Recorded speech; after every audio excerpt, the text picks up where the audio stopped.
আজকের আলোচনার বিষয় সেক্স করার সময় স্ত্রীর শুষ্ক যোনি পিচ্ছিল করার পদ্ধতি।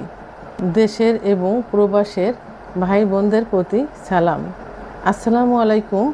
আমি প্রভাষক ডাক্তার রিক্তা পারভিন, চেম্বার সেবা হোমিও কমপ্লেক্স অ্যান্ড সেবা ডিজিটাল ল্যাব, উপজেলা মডেল মসজিদের পূর্ব পাশে, শিমুলিয়া, মাগুরা।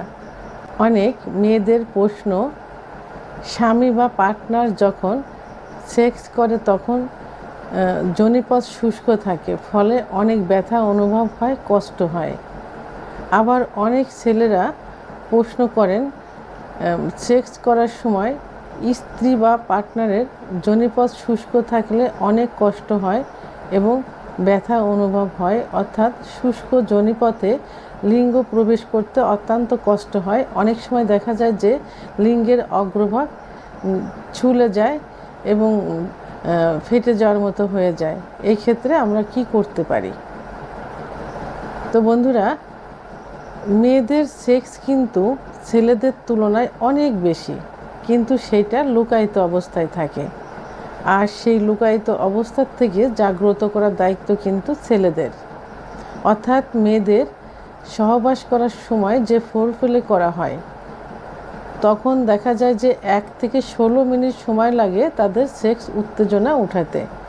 অনেক সময় দেখা যায় যে 30-35 মিনিট সময়ও লেগে যায়। তো এই সেক্স উত্তেজনা যখন হয় তখনই কিন্তু সেখান থেকে এক ধরনের কামরস বের হয়, আর এই কামরসটাই যোনিপথকে পিচ্ছিল করে সহবাস করার সময়। কিন্তু যদি সেই কামরস বের না হয় তখন যৌন মিলন করতে কিন্তু অনেক কষ্ট হয়ে যায়।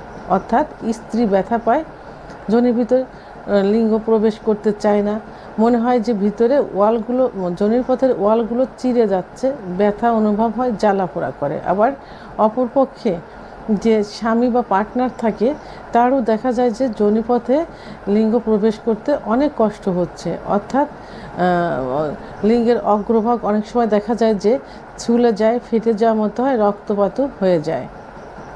তো এই জন্য যৌন মিলন করার পূর্বে স্ত্রীকে পর্যাপ্ত পরিমাণে ফোরপ্লে করতে হবে।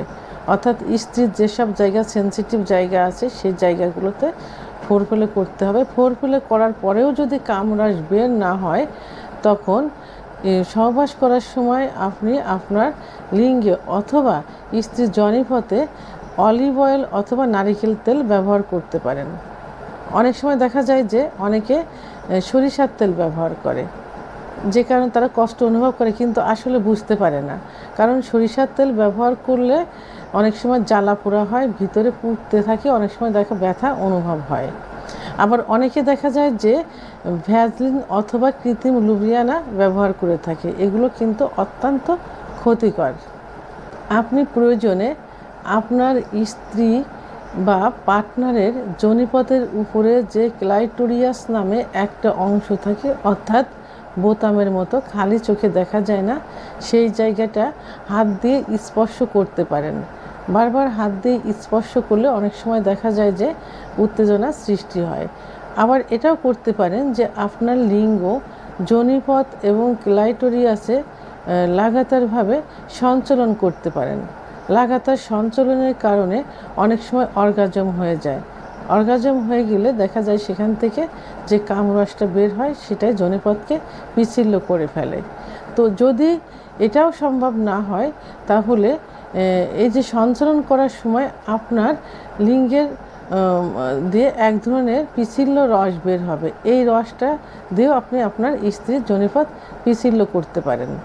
এই যে আমি বিভিন্ন পদ্ধতির কথা বললাম, এই পদ্ধতি দিয়েও যদি আপনার কামরস বের না হয় এবং যোনিপথ পিচ্ছিল করতে না পারেন তাহলে আপনি আপনার নিজের হাতের নখ দ্বারা স্ত্রীর যোনিপথ সঞ্চালন করতে পারেন।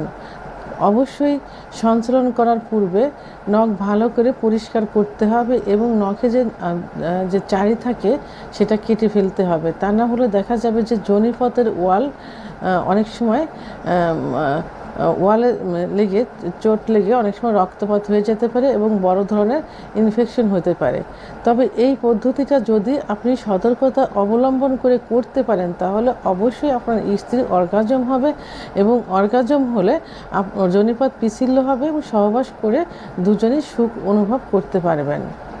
তো বন্ধুরা, আমি এত সময় যোনিপথ পিচ্ছিল করার জন্য যে পদ্ধতিগুলো বললাম, অবশ্যই আপনারা আমার এই পদ্ধতিগুলো ফলো করলে আপনার স্ত্রীর যোনিপথ পিচ্ছিল করতে পারবেন।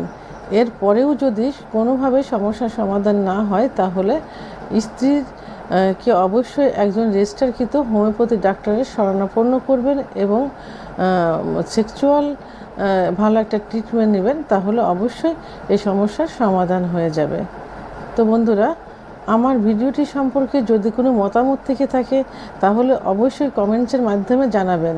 আর ভিডিওটি ভালো লাগলে লাইক, কমেন্ট, সাবস্ক্রাইব করে আমার সঙ্গে থাকুন। আল্লাহ হাফেজ।